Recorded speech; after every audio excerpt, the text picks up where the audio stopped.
Atelier de réparation automobile, Helios. Jack Turner, 36 ans.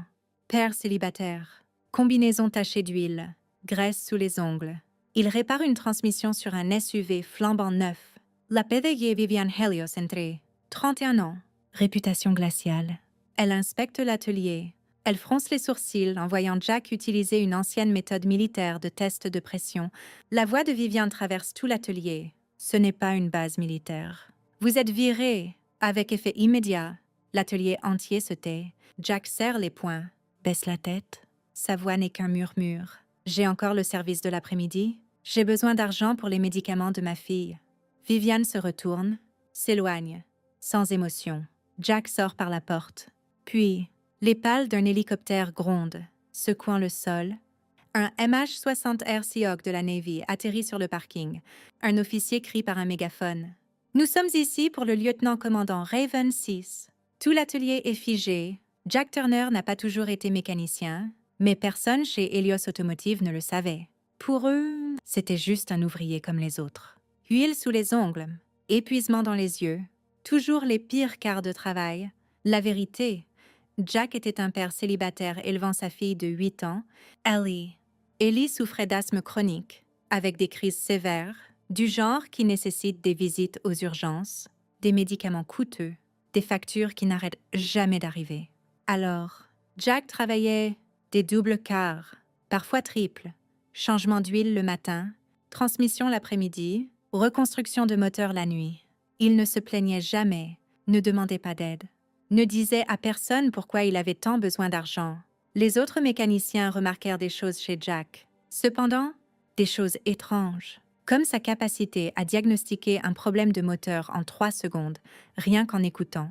Vérifier le calage des soupapes sur le cylindre 4, disait-il sans même ouvrir le capot, et il avait raison à chaque fois. Un des jeunes mécaniciens avait plaisanté un jour. On dirait un gars des forces spéciales qui écoute les avions ennemis ou un truc du genre. Jack avait juste souri, sans répondre. Il remarquait aussi sa boîte à outils, verte militaire, rayée et cabossée, numéro de série effacé, code de stock de l'OTAN à peine visible. Personne ne savait d'où elle venait. Jack n'expliquait jamais.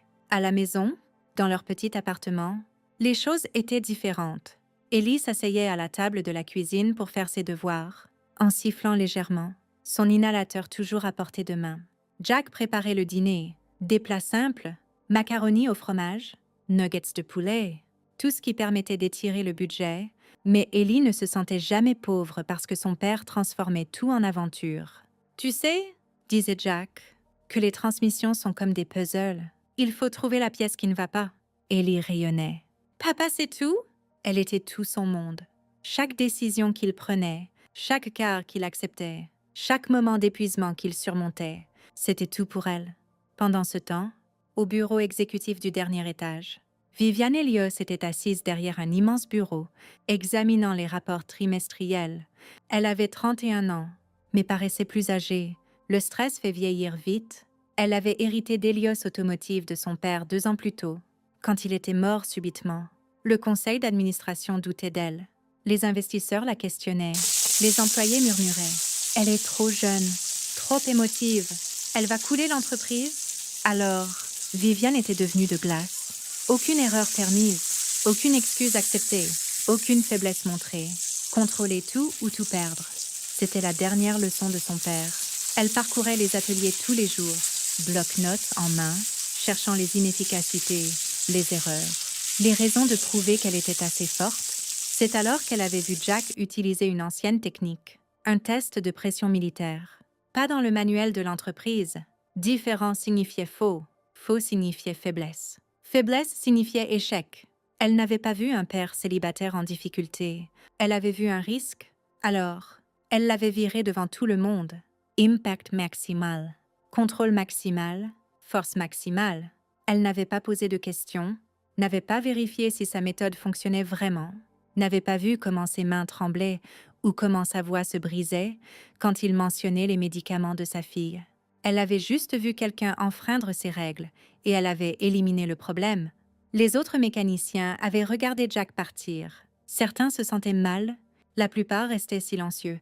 Un mécanicien plus âgé, Frank, 62 ans, Travaillait là depuis 30 ans. Il secoua la tête. Cet homme sait des choses que nous ignorons. Les jeunes rirent. Ouais, comme comment se faire virer. Frank ne rit pas. Sa boîte à outils a des marques de la guerre spéciale de la Navy. J'ai servi, je les reconnais. Ils l'ignorèrent. Le vieux Frank qui voit des choses encore. Mais Frank continua à fixer le poste de travail vide de Jack. La boîte à outils militaire laissée derrière. La photo fanée collée à l'intérieur du casier. Jack en tenue de vol. Plus jeune, plus dur, debout devant un hélicoptère. La photo était retournée face contre terre, comme si Jack voulait oublier. Ce soir-là, Jack marcha jusqu'à la pharmacie, la prescription d'Ellie en main, son dernier chèque de paie insuffisant. Le pharmacien le regarda avec pitié. « Je suis désolé. Il vous manque 34 €. Jack resta là, silencieux, vaincu.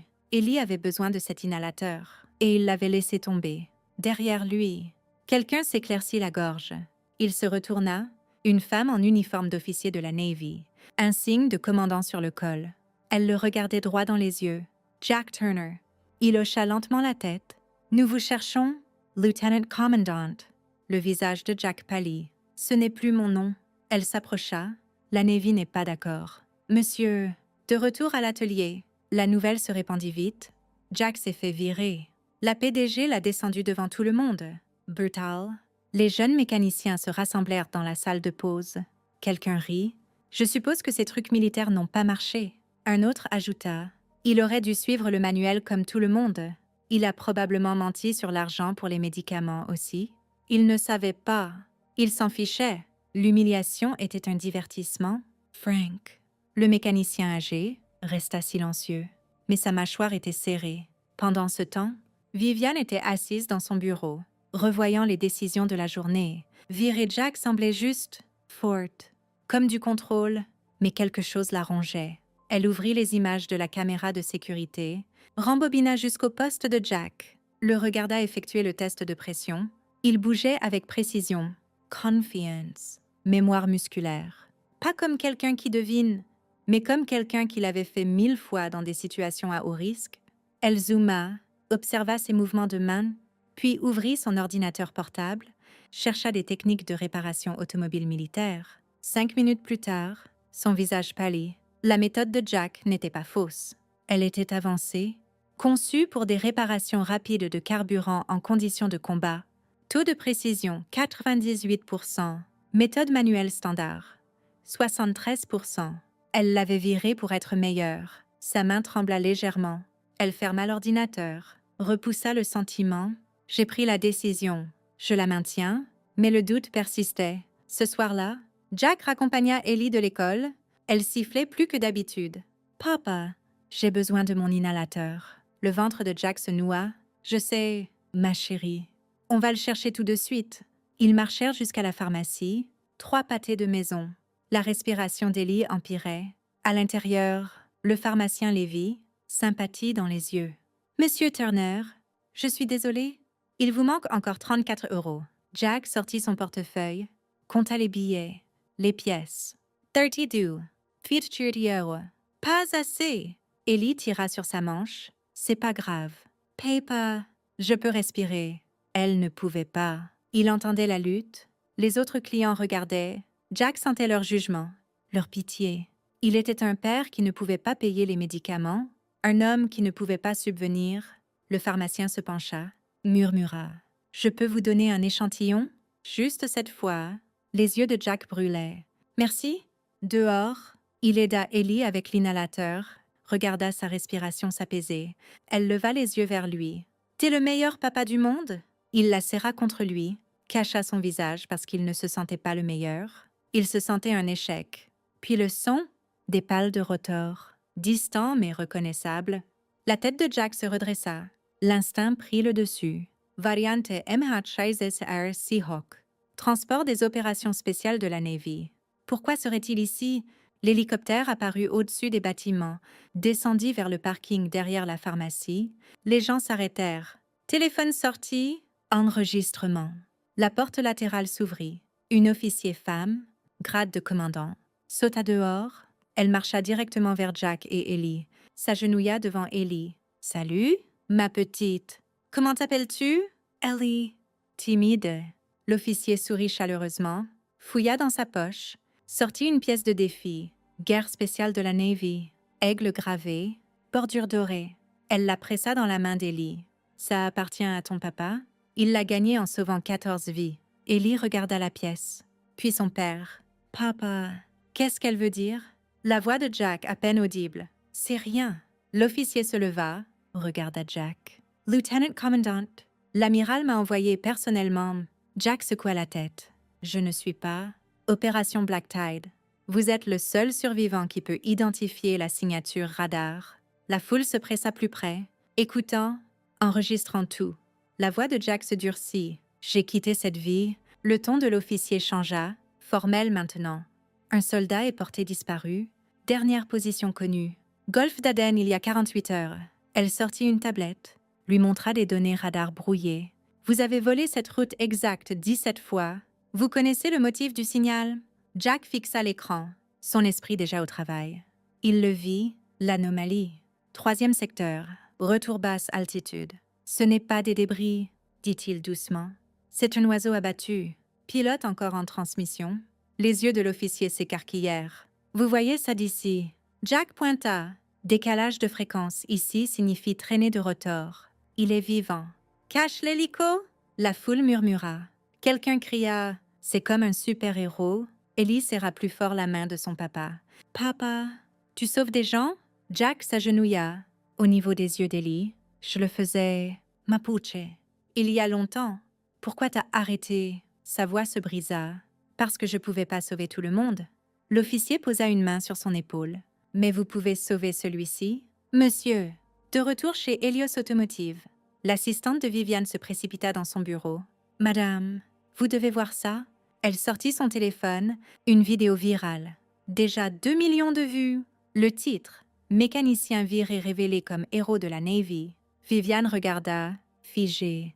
Regarda Jack analyser des données radar militaires sur un parking de pharmacie. Regarda l'officier l'appeler « Monsieur ».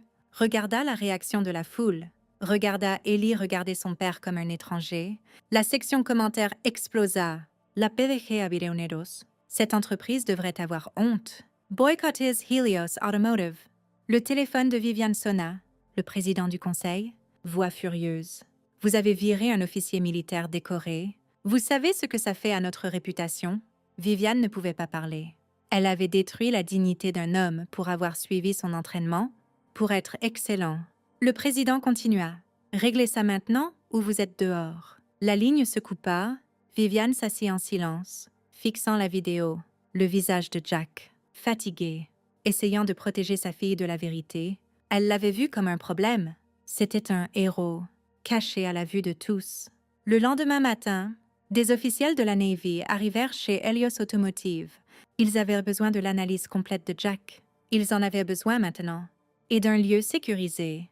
La directive de l'amiral était claire. Amener le lieutenant-commandant Raven 6, quoi qu'il en coûte.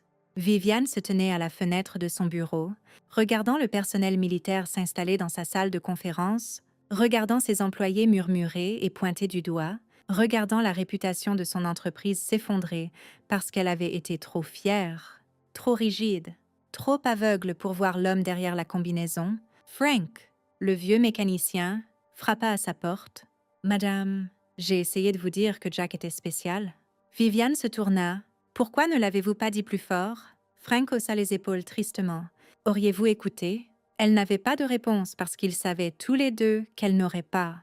Commentez avec respect si vous croyez que les vrais héros ne se vantent jamais de leur passé. La salle de conférence se remplit de personnel de la Navy, ordinateurs portables, communication sécurisée, équipement classifié. Jack se tenait à la porte, encore dans sa combinaison tachée d'huile, l'amiral, 62 ans, cheveux argentés, 3 rangées de médailles. Il se leva quand Jack entra, tendit la main. « Lieutenant Commandant Turner, merci d'être venu. » Jack ne prit pas la main. « Je ne suis plus lieutenant-commandant, monsieur. » L'expression de l'amiral s'adoucit. « Fils, vous serez toujours Raven 6 pour nous. » La mâchoire de Jack se serra. L'amiral fit signe vers une chaise. « Asseyez-vous, s'il vous plaît. » Jack s'assit. Ellie était avec une voisine, en sécurité. C'était tout ce qui comptait.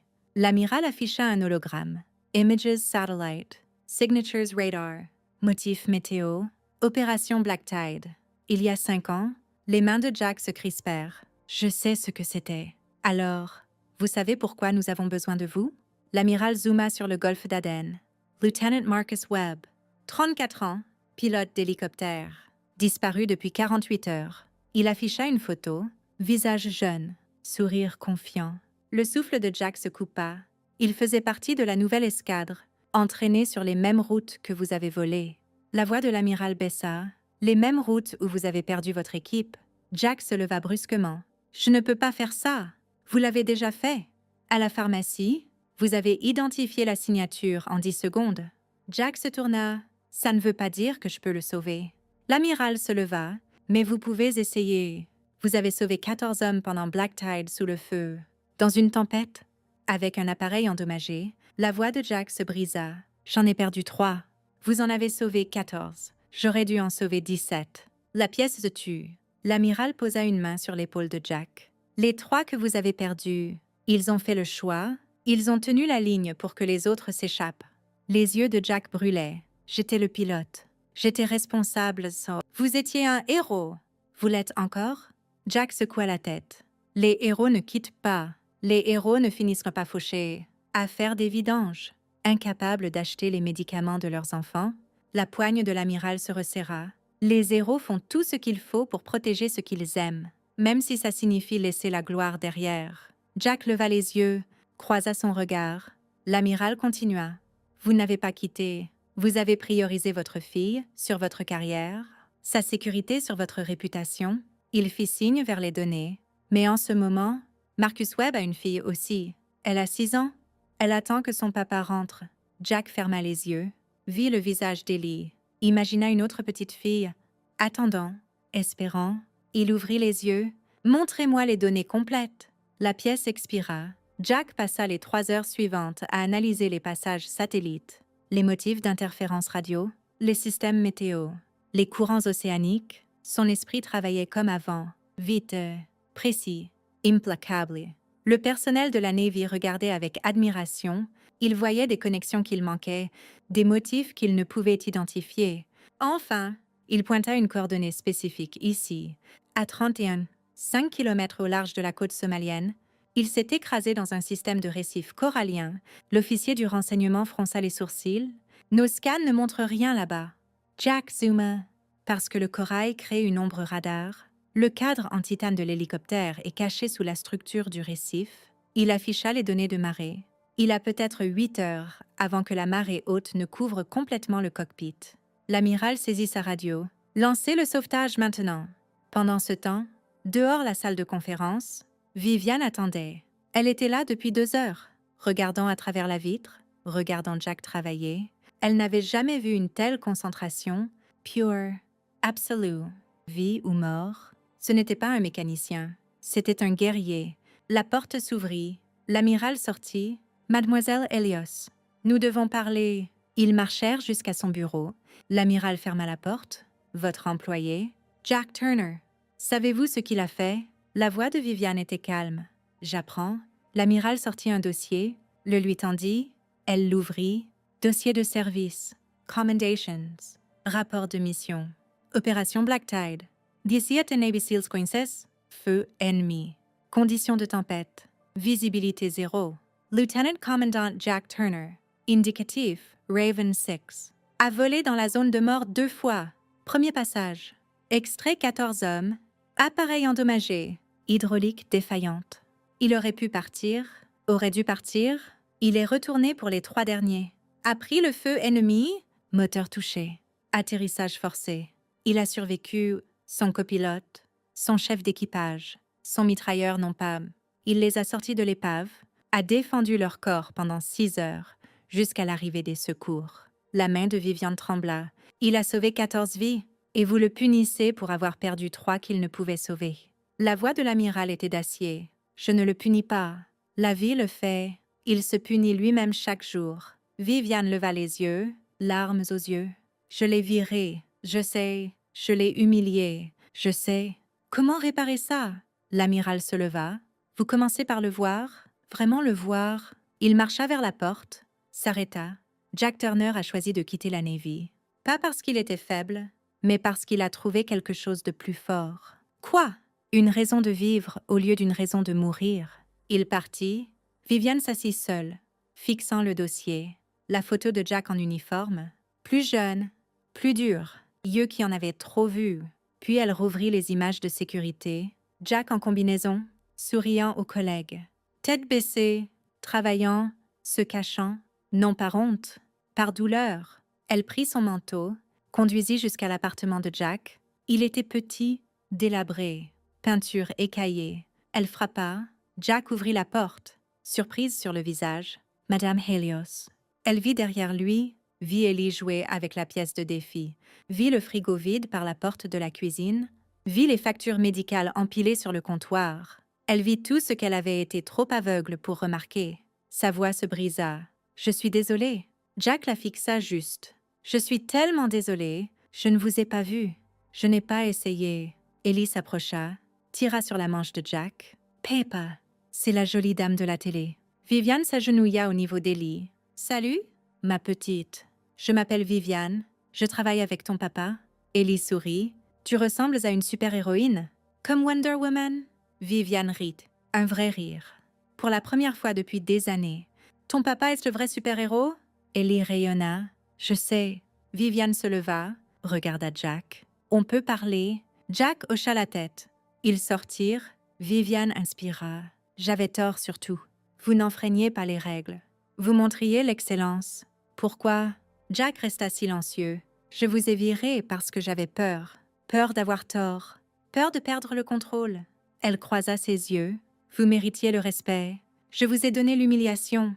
Je suis désolée. » La voix de Jack était douce. « J'y suis habituée. Vous ne devriez pas l'être. » Le silence s'étira entre eux. Puis Jack parla. « Ils ont trouvé Marcus Webb il y a 2 heures, vivant. » Grâce aux coordonnées, les yeux de Viviane s'écarquillèrent. « Vous l'avez sauvé? » Jack secoua la tête. « J'ai juste rappelé. L'océan a fait le reste. Vous êtes encore un héros. » Jack regarda son appartement. Ellie par la fenêtre. « Je suis juste un papa qui essaie de garder sa fille en sécurité. » Viviane sourit tristement. « Peut-être que c'est la chose la plus brave de toutes. » Le lendemain matin, réunion d'urgence du conseil. Viviane se tenait en tête de table. 8 membres du conseil, tous plus âgés, tous sceptiques. Le président parla en premier. « Madame Helios, nous sommes ici pour discuter de votre licenciement de Jack Turner. » Un autre membre ajouta. « Le désastre de relations publiques, la vidéo virale, les menaces de boycott. On passe pour des méchants. » Viviane inspira. « Messieurs, je n'ai pas convoqué cette réunion pour me défendre. » Silence. « Je l'ai convoqué pour réintégrer Jack Turner avec une promotion. » La salle explosa. « Absolument pas. C'est un ouvrier de base. Ça crée un terrible précédent. » Le président tapa son marteau. « Madame Helios, nous ne pouvons pas promouvoir quelqu'un qu'on vient de virer. Ça montre de la faiblesse. » La voix de Viviane trancha. « Non, le virer montrait de la faiblesse. Le ramener montre de l'intégrité. » Elle afficha la vidéo virale sur le grand écran. Cet homme a identifié l'emplacement d'un pilote disparu en 10 secondes. La Navy n'a pas pu le faire en 48 heures. Elle afficha son dossier de service. Cet homme a sauvé 14 vies sous le feu, dans des conditions qui tueraient la plupart des gens. Elle regarda chaque membre du conseil dans les yeux, et cette entreprise l'a humilié devant tout le monde pour avoir utilisé une technique à 98% de précision. Le président s'adossa. « Que proposez-vous? » Directeur des opérations techniques. Avantage complet. Allocation logement. Couverture médicale pour sa fille. C'est un poste senior. Il est qualifié. Il n'a pas de diplôme. La voix de Viviane s'éleva. Il a mieux. Une expérience réelle qui a sauvé des vies. La salle murmura. Un membre âgé du conseil, général à la retraite, prit la parole. Je connais l'opération Black Tide. C'était classifié. Mais je sais. Tout le monde se tourna vers lui. Si c'est le même Raven 6, nous lui devons plus qu'un job. Nous lui devons notre respect. Il se leva. Je vote oui. Par un. Les mains se levèrent. Le président vota en dernier. Finalement, hocha la tête. Approuvé. Mais Viviane, il doit accepter. Cet après-midi-là, Viviane trouva Jack à l'école primaire. Il venait chercher Ellie. Les autres parents regardaient. La vidéo virale l'avait rendu célèbre. Jack détestait ça. Viviane s'approcha prudemment. « Jack, on peut parler. » Il se tendit. Si c'est à propos de la vidéo, je n'ai rien demandé de tout ça. Je sais, ce n'est pas pour ça que je suis là. Elle lui tendit une enveloppe. C'est quoi? Votre nouveau contrat, si vous le voulez. Jack l'ouvrit. Ses yeux s'écarquillèrent. Directeur des opérations techniques. C'est une erreur. Ce n'en est pas. Vivian. Je suis mécanicien. Vous êtes un leader. Vous l'avez juste oublié? Jack secoua la tête. Je ne peux pas diriger des gens. Je n'ai même pas pu sauver mon propre équipage. Vivian se soucia. Vous en avez fait des copies. Votre équipage a fait des photographies. 3 sont morts à cause de moi. 3 sont morts en survie. Vous avez survécu pour les dénouer. Jack regarda Ellie jouer sur les émotions. Vivian continua. Elle mérite une paix qui n'a pas été fatale. Qui peut payer ses médicaments? Qui peut lui donner un avenir? La voix de Jack se brisa. Je ne mérite pas ça. Vous le méritez. Ellie accourut, prit la main de Jack. Papa, tu pleures. Il essuya ses yeux. Des larmes de joie. Mapuche. Ellie regarda Vivian. Tu rends mon papa heureux. Vivian sourit. J'essaie. Ellie sortit la pièce de défi de sa poche, la tendit à Vivian. Garde-la pour avoir aidé mon papa. Vivian s'agenouilla, prit la pièce. Ma petite, ça appartient à ton papa. Ellie secoua la tête. Papa dit que les héros partagent. Alors, tu fais partie de notre équipe maintenant. Les yeux de Vivian se remplirent de larmes. Elle regarda Jack. Il souriait, vraiment souriant pour la première fois depuis qu'elle l'avait rencontré. D'accord, dit Jack doucement. D'accord, j'accepte le job pour elle. Vivian se leva, tendit la main. Bienvenue de retour, directeur Turner. Jack la serra. Merci, mademoiselle Helios. Appelez-moi Vivian. Ellie sauta entre eux. On est l'équipe Raven maintenant. Ils rirent tous les deux. Un vrai rire authentique, guérisseur. 3 semaines plus tard, le nouveau bureau de Jack. Propre, organisé, photo d'Ellie sur le bureau. Il portait une chemise boutonnée. Ça faisait encore bizarre, mais Ellie l'avait choisi. Disait qu'il avait l'air officiel. L'équipe technique le respectait, écoutait, apprenait. Il leur enseignait les méthodes militaires, les façons plus rapides, plus précises. La productivité augmenta de 23%, les erreurs de contrôle qualité tombèrent presque à zéro. Le conseil était impressionné, mais Jack s'en fichait. Il se souciait de pouvoir payer les médicaments d'Ellie sans compter les pièces. Cet après-midi-là, Vivian frappa à sa porte. « Vous avez 1 minute ?» Jack fit signe vers une chaise. Elle s'assit, l'air nerveuse. « Je voulais vous remercier. La réputation de l'entreprise se remet grâce à vous. » Jack secoua la tête. « Je fais juste le job. »« Vous faites plus que ça? Vous changez la culture ici? » Elle fit une pause. Les gens se sentent en sécurité pour faire des suggestions. Essayez de nouvelles choses, parce que vous écoutez. Jack sourit légèrement. Dans l'armée, les bons leaders écoutent. Les mauvais parlent. Vivian rit. J'étais une mauvaise leader. Vous apprenez. Elle sortit la pièce de défi. La pièce d'Ellie. Je veux la rendre. Elle appartient à votre fille. Jack referma sa main autour. Elle vous l'a donnée? Elle le pensait. Les yeux de Vivian s'humidifièrent. Pourquoi? Je vous ai blessé. Je l'ai blessée. Parce qu'elle voit les gens comme je le faisais avant que la guerre ne m'apprenne à voir des menaces. Il se leva, marcha vers la fenêtre. Ellie voit encore le bien en premier. Je veux protéger ça. Vivian le rejoignit. Elle a de la chance de vous avoir. J'ai de la chance de la voir. Ils restèrent en silence confortable. Puis Vivian parla doucement. Jack, je peux vous demander quelque chose? Bien sûr. Vous arrêtez jamais de les voir? Ceux que vous avez perdus. La voix de Jack était calme. Non, mais maintenant je vois aussi ceux que j'ai sauvés. Cet équilibre aide. Vivian hocha la tête. J'essaie de trouver cet équilibre entre force et compassion. Jack la regarda. Vous y arrivez? En dessous, par la fenêtre, Ellie jouait à la garderie de l'entreprise. Heureuse, en bonne santé, en sécurité. La voix de Jack n'était qu'un murmure. Elle m'a demandé hier soir si les héros ont un jour le droit de se reposer. Qu'est-ce que vous lui avez dit?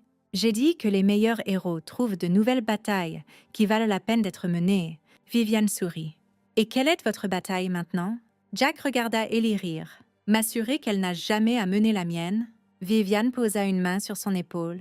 Vous ne combattez plus seul. Jack se tourna, sourit sincèrement. Je sais.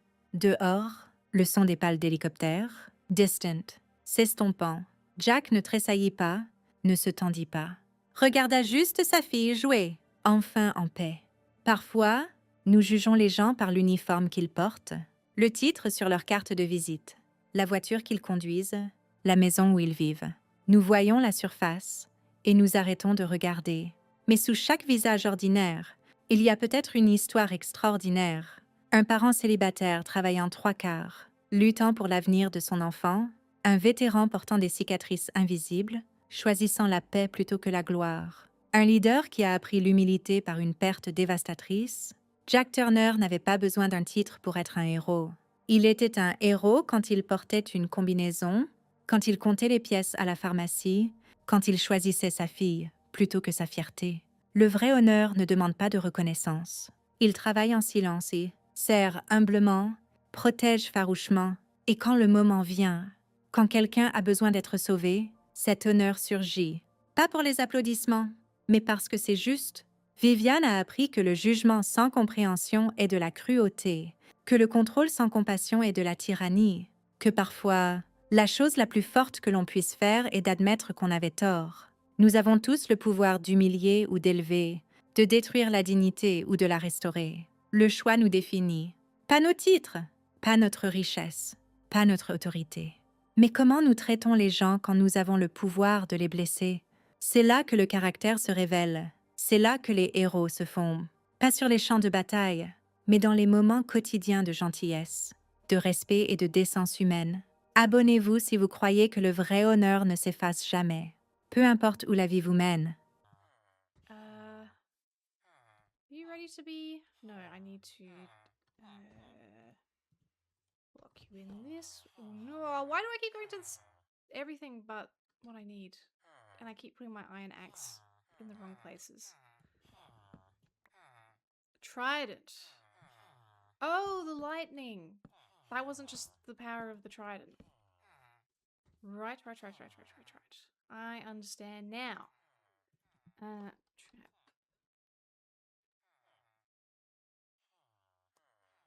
I don't think that I have to wait for the right one to come. I'm sure I don't. But I don't understand how it works. Eh. Rather.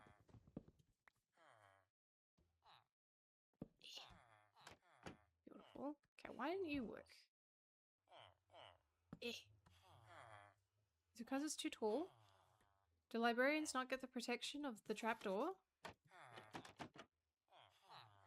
Bastards. Mending is good for elytra.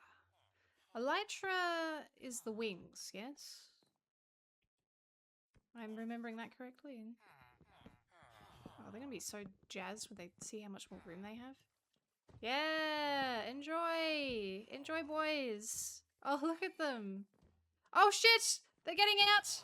No, no, no, no, no, no, no. No, fuck. Oh goodness. Oh gracious. I've really ballsed this one up. No, no, no, no, no. Oh, far out, Brussels. Oh, no! No! No, no, no. Look. It has to get dark again sometime. All the beds are in here. There's no other beds in the village. You're all bastards, and I hate every single one of you. Pieces of garbage. God. Oh.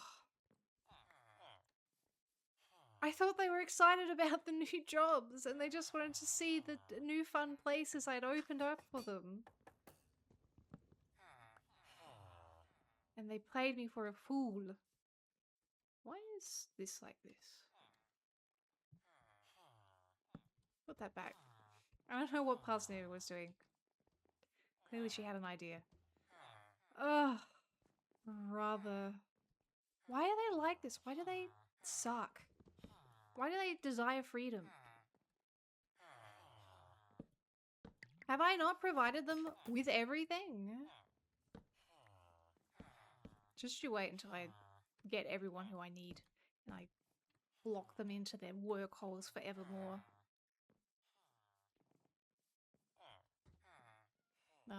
Here comes Super with the vintage story glazing. Yeah. Vintage story is the best. We know. Glitton, you can place a trapdoor on top of your nerd polling. Like your nerd polling on it. Oh. I see. I say. As I'm a blind man. No, I think I actually understand what you want. God, shut up. Shut up. Shut up. Nerd.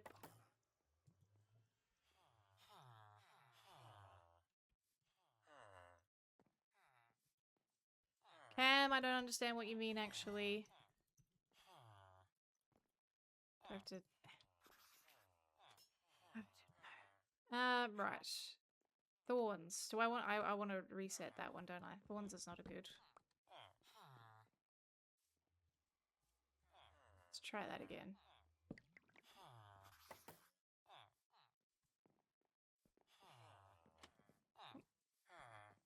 Get my face.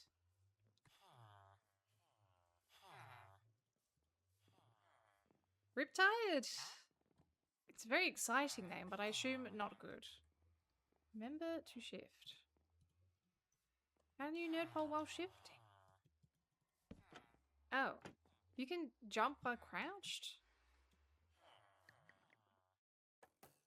New friggin' tech unlocked? Crouch jumping?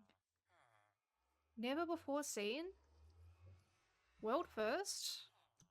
Server first?